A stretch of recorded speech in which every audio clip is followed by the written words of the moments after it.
que tiene un trabajo en el que el número, digamos, no sorprende, porque es un número que viene siendo consecuente, pero que nos gustaría preguntarle los motivos. Y tiene que ver con la imagen positiva del presidente Javier Milei, que ronda el 53%. Marina, ¿cómo estás? Pablo Luano y equipo desde Splendid 990 te saludan. ¿Qué tal, Pablo? ¿Cómo están? Buen día. Buenos días. Contanos un poquito de este último trabajo. A ustedes les da un 53% más o menos la imagen de Javier Milei. Anda por ahí empardada también la imagen de la vicepresidenta. ¿Cuáles son, qué es lo que perciben ustedes en esta encuesta? ¿Qué es lo que perciben del resultado de esta encuesta? Mira, yo hablaría, como de tres datos contundentes y si querés después puntualizamos en alguno en particular, pero el cuadro que nosotros estamos viendo es que en el último mes hubo una mejora en lo que es la aprobación de la gestión de gobierno, que también mejoró la imagen del presidente y que mejoraron las expectativas optimistas sobre la situación económica, ¿no? Ese es el cuadro general, diciendo también que toda esta mejora, ¿no?, en los niveles tanto de la aprobación de la imagen como de las expectativas económicas se da en un contexto de polarización de la ciudadanía, ¿no? Me parece que eso hay que destacarlo porque lo que vemos es, como lo estuvimos viendo durante todo el año, que la sociedad, ¿no?, que la sociedad argentina está muy dividida respecto del gobierno de Milei.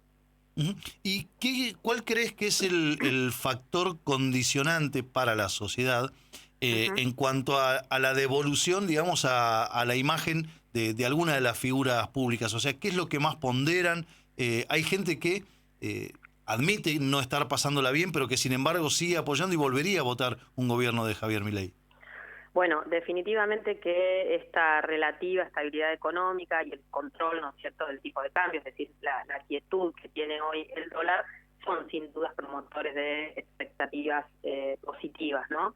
Pero lo que también vemos es que el gobierno no logra un apoyo mayoritario porque este programa brutal de ajuste que viene implementando desde el año pasado, ya diríamos desde 2023, ¿no es cierto?, ha producido muchas consecuencias, severas consecuencias en la vida cotidiana, que hace que una buena parte de la ciudadanía no acompañe su plan, ¿no? Es decir, es cierto que se pondera, que se valora esta desaceleración, ¿no es cierto?, del índice de inflación mensual, pero esta estabilidad económica también convive con otras demandas y críticas en otras áreas como, bueno, la seguridad, la educación, la transparencia institucional y el desempleo, ¿no? Me parece que ese también es un tema muy importante porque lo que nosotros venimos relevando en los últimos meses es que la principal preocupación que teníamos los argentinos y las argentinas era la inflación, Ujú. y desde hace algunos meses la inflación dio paso al desempleo, ¿no? Es decir, hoy la principal preocupación que tiene nuestro país es efectivamente el desempleo. Ujú. Bueno, y esto tiene que ver también con un número que se refleja en la encuesta en el último trabajo de analogías, que es que casi el 44% de los consultados dice que empeoró su situación económica. Sí, claro, también nosotros hemos demostrado en todos nuestros estudios del año pasado que la gente tiene una conciencia no solo de la gravedad, de la crisis, del contexto económico, del escenario económico, sino que también eso, ¿no?, las consecuencias que produce este plan de ajuste que instrumenta el gobierno. Y en ese sentido, sí, allí también hay muchas críticas, ¿no? Ujú. Otra variable que también, y en este caso refleja un apoyo de la sociedad y que se entiende y se justifica, pero que sin embargo no se modifica por parte del gobierno, que es el tema jubilados. Más del Mm. 60% está de acuerdo en que el trato que se le da a los jubilados es totalmente injusto, que los sueldos son bajos. Sin embargo, esto no llega a pesar en la opinión de quienes gobiernan. No, bueno, una de las funciones que cumplen las encuestas de opinión política, en este caso, están relacionadas, ¿no?, con que permiten de alguna forma detectar las demandas de la ciudadanía. Lo que vemos con este trabajo y también con otros que nosotros hicimos durante el año pasado es que efectivamente la gente cree que el gobierno, digamos, equivoca, ¿no?, sus políticas relacionadas con la tercera edad, con los adultos mayores, y en ese sentido, bueno, este porcentaje contundente de 6 de cada 10 encuestados que nos digan que el gobierno trata mal a los jubilados, de alguna forma también habla ahí de que hay muchas demandas en ese área, ¿no? Marina, Emiliano Correia, Hola. ¿cómo estás? Te saludo. Bien.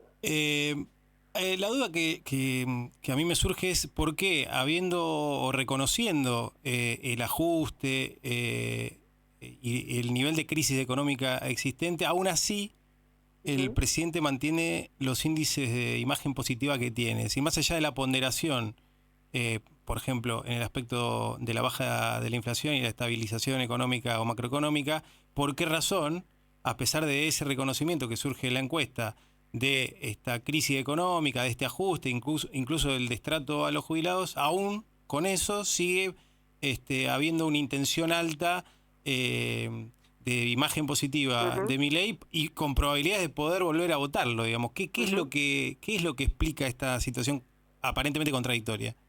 Bueno, para leer ese dato tendríamos que recordar de dónde veníamos, ¿no? Y qué es lo que la ciudadanía hoy valora en la dirigencia política, que por otra parte también tenemos que decir que si hay un logro que ha tenido Milei durante este primer año de gestión, es haber hecho que su política económica sea el eje ordenador del sistema político, ¿no? Y que hoy los espacios políticos estén bastante desorientados sobre cómo posicionarse frente al gobierno, ¿no? Y en ese sentido lo que vemos es que el gobierno ha tenido lo que denominamos un control de agenda, pero lo ha podido hacer porque enfrente ha tenido una oposición totalmente fragmentada y en muchos espacios políticos con crisis de liderazgo, ¿no? Como por ejemplo el que tiene en estos momentos el peronismo. Ahora, cuando Milei gana las elecciones, digo, más allá de todos los análisis que podamos hacer de por qué Milei llegó a la presidencia en el 2023, una de las razones fue que la ciudadanía le demandaba mucho a un sistema político. Tenemos que recordar que en esos momentos atravesábamos una gran crisis de representación política y la gente entendía que no había en la dirigencia actual de ese entonces un liderazgo que pudiera, bueno, capear esa gran crisis económica por la que atravesábamos, ¿no?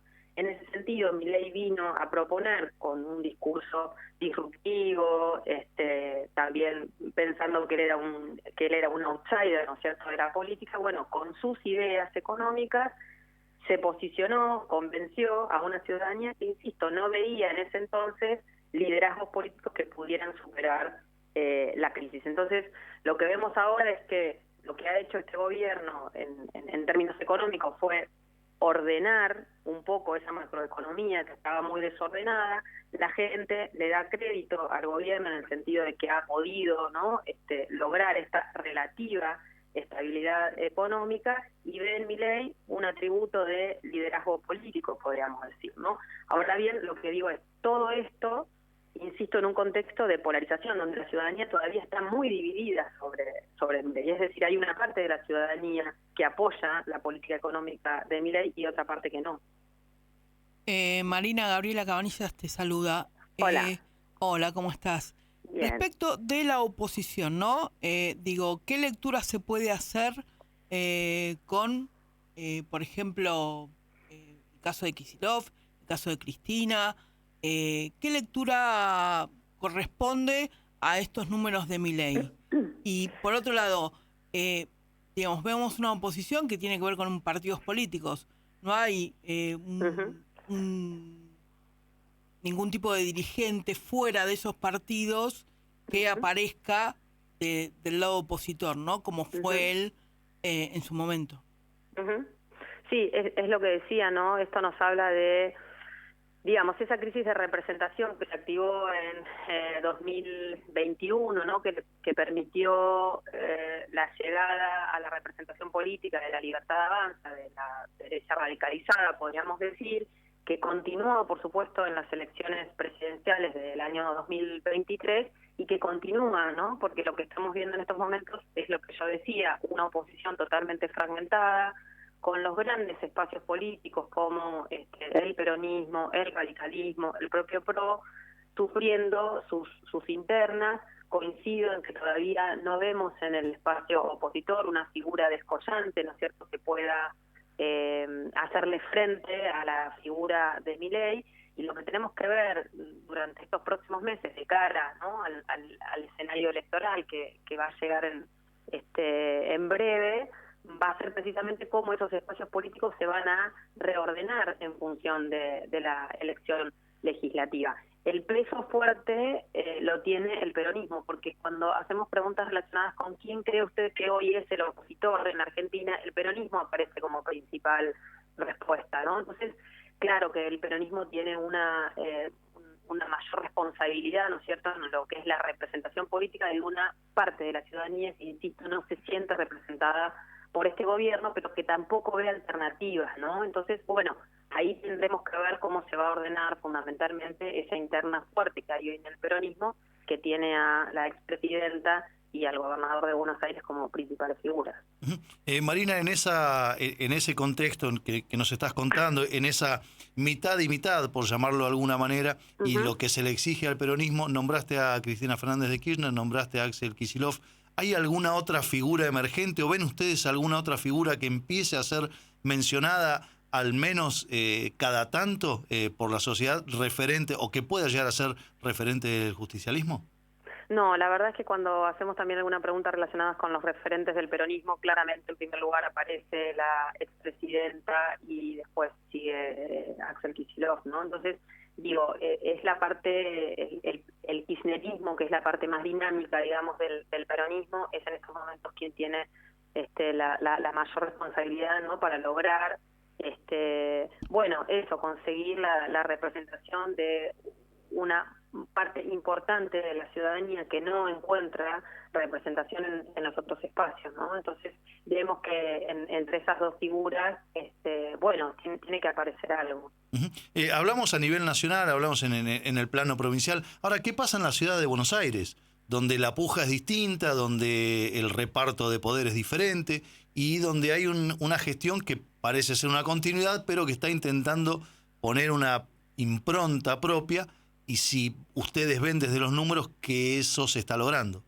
Nosotros todavía no estamos midiendo en la ciudad de Buenos Aires, no es un distrito, digamos, en el que nosotros no estemos mirando, nos estemos especializando, pero bueno, lo digo, para no escapar a la respuesta, la lectura que hago sobre eso es que lo que también tenemos que ver en este reordenamiento del sistema político argentino es cómo va a jugar el PRO, ¿no es cierto?, en las próximas elecciones. Lo que vemos ahora es que, digo, el PRO también tiene sus propias internas, como lo estamos viendo, hemos visto las discusiones entre Patricia Bullrich, Rodríguez Larreta, que no sabemos si está o no está dentro del PRO, si crea su propio espacio, el propio Macri jugando ahí fuerte también, ¿no?, como líder del espacio. Todo indicaría que el PRO va a terminar alineándose con la Libertad Avanza, porque comparten muchos vasos comunicantes, ¿no?, sus electorados. Y uno podría pensar efectivamente que el PRO va a terminar aliándose, ¿no?, en un frente con la Libertad Avanza, pero la verdad es que todavía tenemos que ver cómo va a ser también esos movimientos. Marina Costa, directora de Analogías, muchísimas gracias por estos minutos para Agenda 990, muchísimas gracias por este ratito para Splendid 990. Por favor, gracias a ustedes. Feliz año. Feliz año, un abrazo hasta cualquier momento.